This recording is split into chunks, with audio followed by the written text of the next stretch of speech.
तो at last BCCI ने IPL 2025 के मेगा ऑक्शन के रूल्स का ऐलान कर दिया और इस साल नीडलेस टू से बीसीसीआई ने रूल्स में बहुत बड़े बड़े बदलाव किए हैं, जिसमें मेरे हिसाब से राइट टू मैच कार्ड की वापसी एक सबसे बड़ा डेवलपमेंट है और उसके साथ साथ ओवरसीज प्लेयरों के पर्स लिमिट लगाना यानी कि उनकी सैलरी पर एक कैप लगाना भी एक बहुत ही बड़ा डिसीजन बीसीसीआई ने लिया है। Because let me just tell you कि पिछले साल जब पैट कमिंस और मिचेल स्टार्क जैसे खिलाड़ी 20-20, 25-25 करोड़ में बिक रहे थे, some Indian players, big Indian players were not happy and rightly so। मैंने तो इस चैनल पर बहुत ही लंबे समय से ये चीज पॉइंट आउट करके रखी हुई है कि यार जसप्रीत बुमराह 12 करोड़ में, रोहित शर्मा 16 करोड़ में, विराट कोहली 16 करोड़ में खेल रहे हैं और 10 साल में एक आईपीएल खेलने वाले खिलाड़ी आते हैं और 20-20, 25-25 करोड़ रुपए लेकर के जाते हैं। तो इस साल बीसीसीआई ने अच्छे इंडियन प्लेयरों के लिए, हमारे इंडियन प्लेयरों के वेलफेयर को ध्यान में रखा हुआ है और एक सैलरी कैप जरूर लगाई है ताकि franchises over the top spending से भी यहां पर थोड़ा सा बचें और कुछ फ्रेंचाइजी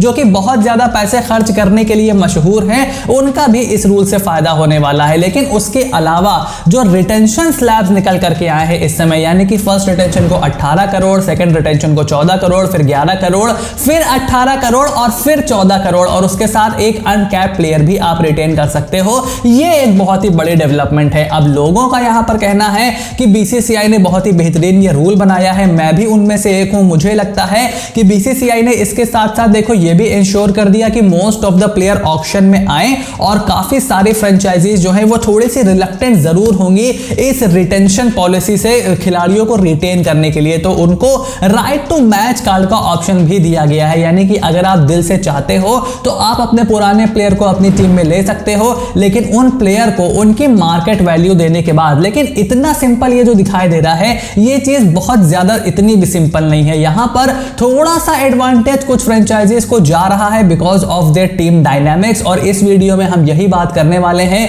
थोड़ी सी ओपिनियनेटेड वीडियो होने वाली है क्योंकि सितंबर के महीने की आखिरी वीडियो है, ऑक्शन रूल्स आए हैं, वो मैंने डिटेल में आपको समझा ही दिया है। लेकिन अब इससे किसको फायदा होगा, किसको नुकसान होगा, क्या इसका आउटकम होगा, उसकी थोड़ी सी प्रेडिक्शन करेंगे। बहुत ही ज्यादा मजा आने वाला है, तो आराम से बैठो। लेकिन उससे पहले चैनल को सब्सक्राइब कर दो और नोटिफिकेशन की घंटी बजाना बिल्कुल भी ना भूलना ताकि ऐसी कोई भी वीडियो तुमसे बिल्कुल भी मिस ना हो। बिकॉज 100 के सब्सक्राइबर का लक्ष्य याद है ना, साल खत्म होने से पहले हमें 100 के सब्सक्राइबर करना है क्योंकि मेगा ऑक्शन 2022 से हमारा सफर शुरू हुआ था और ये हमारे सफर की एक नई शुरुआत होने वाली है। तो देखो ये 5 रिटेंशन प्लस 1 अनकैप प्लेयर का जो रूल निकल के आया है, ये मेरे हिसाब से मुंबई इंडियंस को सबसे ज्यादा फायदा यहां पर पहुंचाने वाला है। क्योंकि देखो पहली बात तो इंडियन और ओवरसीज खिलाड़ियों का जो कैप है उस पर कोई भी लिमिट नहीं लगाई गई है कि आप कितने ओवरसीज प्लेयर रिटेन कर सकते हो, कितने इंडियन प्लेयर रिटेन कर सकते हो। बस ये बताया गया है कि मैक्सिमम 5 प्लेयर आप कैप्ड प्लेयर रिटेन कर सकते हो और 2 मैक्सिमम अनकैप प्लेयर यहां पर रिटेन कर सकते हो। लेकिन मुंबई इंडियंस की सबसे बड़ी परेशानी क्या थी?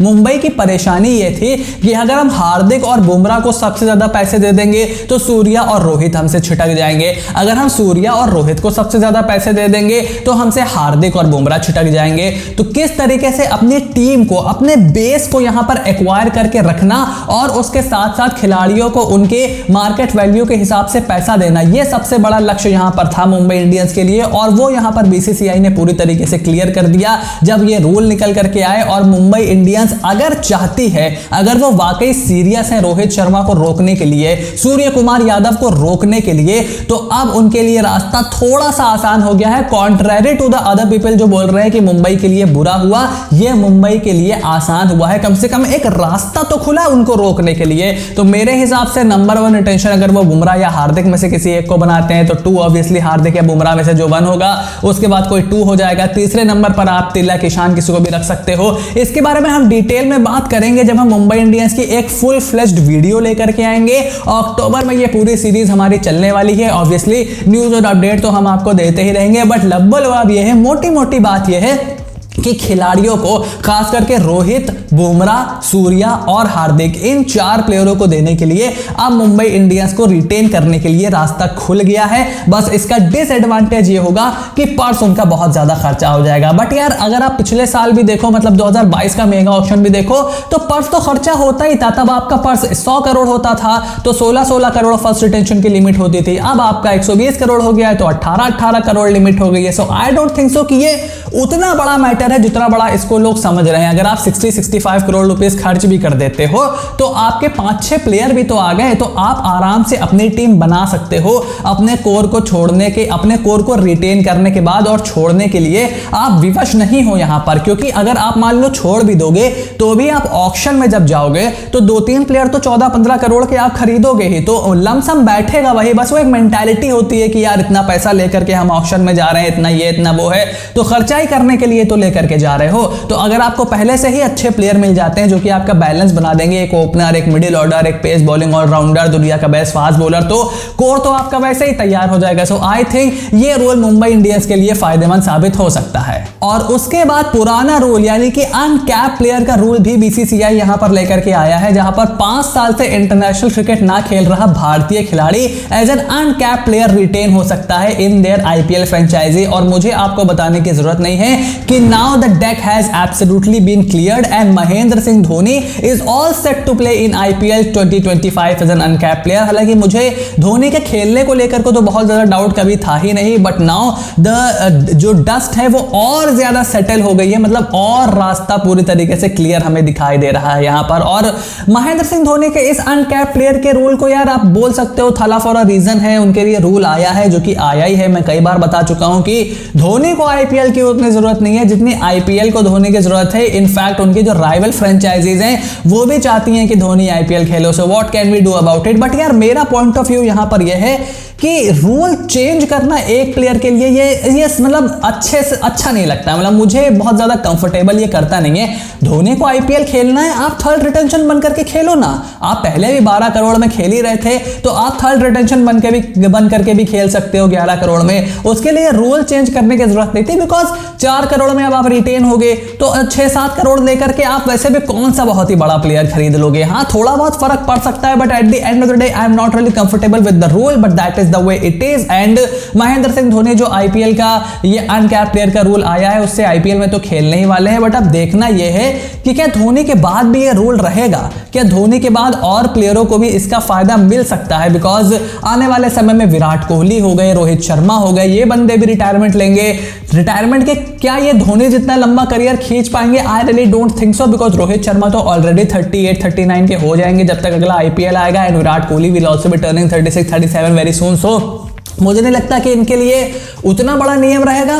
तो क्या आगे चल के और इस नियम में तब्दीली आएगी? Well will just have to wait and watch for that कि शायद आगे जाकर के नियम आ जाए कि जो बंदा इंटरनेशनल से रिटायर ही ले चुका है इंडियन, वो भी अनकैप प्लेयर में खेल सकता है। सो आगे जाकर के रूल्स चेंज हो सकते हैं, तो ये कितना अच्छा प्रेसिडेंट सेट करेगा इसके बारे में भी सवाल है। बट धोनी तो भाई खेलने वाले हैं, उनको कोई रोक नहीं सकता था। और उसके बाद तीसरी चीज जो मुझे सबसे ज्यादा पिन पॉइंट कर रही है इस पूरे ऑक्शन को देखने के बाद, वो है कि teams like Kolkata Knight Riders, Rajasthan Royals and Sunrisers Hyderabad, देखने में लग रहा है कि इनका फायदा हो सकता है, क्योंकि भाई ओवरसीज प्लेयरों की भी लिमिट नहीं है, इंडियन प्लेयरों की भी लिमिट नहीं है, अनकैप्ड की भी लिमिट है, मतलब 2 आपको वो भी अच्छे खासे अलाउड है, 2 नंबर उनका भी अलाउड है। बट इनको नुकसान हो सकता है इसका। कैसे?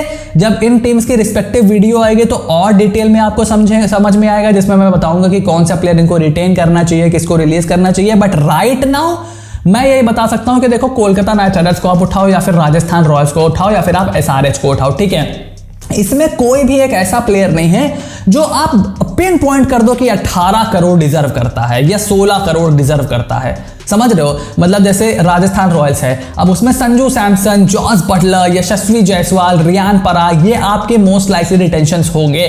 क्या इनमें से कोई 18 करोड़ का प्लेयर है? मतलब संजू सैमसन की भारतीय टीम में परमानेंट जगह नहीं है, टेस्ट मैचेस वो अभी तक खेले नहीं हैं, वनडे में उनको बी टीम में खिलाया जाता है और टी20 में भी वो बी टीम में ही खेलते हैं। जैसे ऋषभ पंत आते हैं या वनडे में केएल आते हैं, वो साफ हो जाते हैं, उनका तो 15 में भी अब वनडे में जल्दी सिलेक्शन नहीं होता। सो फर्स्ट थिंग फर्स्ट, ये नहीं हो सकता। Yashasvi Jaiswal, may be you could make a case for him, but he is way too young to be retain for 18 crore in my opinion right now. वो 12-15 करोड़, मतलब फिर भी एक सेकंड रिटेंशन का केस बन सकता है। और जॉस बटलर अब अपने करियर के ढलान की तरफ आ रहे हैं। आई मीन ही 34, वो खुद भी इस बारे में ओपनली बात कर चुके हैं स्काई स्पोर्ट्स के पॉडकास्ट पे। So that's that as well. और उसके बाद रियान पराग तो अब चहल पहल तो फर्स्ट रिटेंशन हो नहीं सकते, let's just take with that. और कोलकाता नाइट राइडर्स के साथ भी यही मामला है। पिछले साल, मतलब पिछली बार मेगा ऑक्शन में सुनील सुनील नारायण 6 करोड़ में रिटेन हुए थे, वेंकटेश वरुण 8 में रिटेन हुए थे, रसल को 16 करोड़ के कैप के साथ रिटेन किया था लेकिन दिए उनको 12 थे। सो इस बार कौन आपका फर्स्ट रिटेंशन होगा? रिंकू सिंह। क्या रिंकू सिंह वो ब्रांड वैल्यू लेकर के आते हैं 18 करोड़ वाली? और हमें ये चीज भी ध्यान में रखनी होगी कि मेगा ऑक्शन में ये 18-20 करोड़ तक लोग जल्दी जाते नहीं हैं, क्योंकि ऑप्शंस आपके पास बहुत ज्यादा आ जाते हैं ना। मतलब ऑक्शन में सबसे महंगा कौन था 2022 के ऑक्शन में? इफ आई रिमेंबर करेक्टली तो सबसे महंगे आई थिंक ईशान किशन थे या दीपक चहर थे, 14 करोड़ के। ईशान किशन भी 14-15 करोड़ में थे। ये 16 करोड़, 20 करोड़, 25 करोड़ ये आपको मिनी ऑक्शन में मिलते हैं, क्योंकि वहां पर डिमांड ज्यादा होती है, सप्लाई प्लेयरों की थोड़ी सी कम होती है। मेगा ऑक्शन में इतने ज्यादा प्लेयर आते हैं जो कि जिसमें से मार्करम जैसे प्लेयर पहले अनसोल्ड जाया करते थे।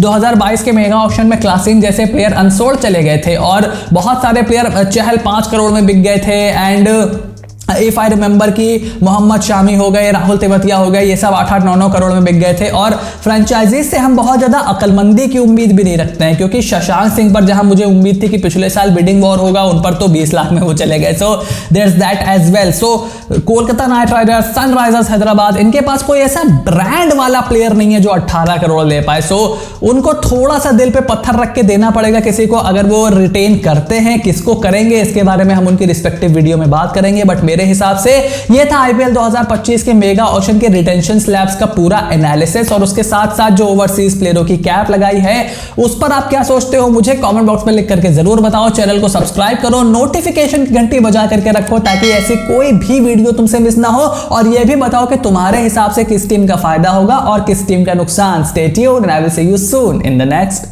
वीडियो।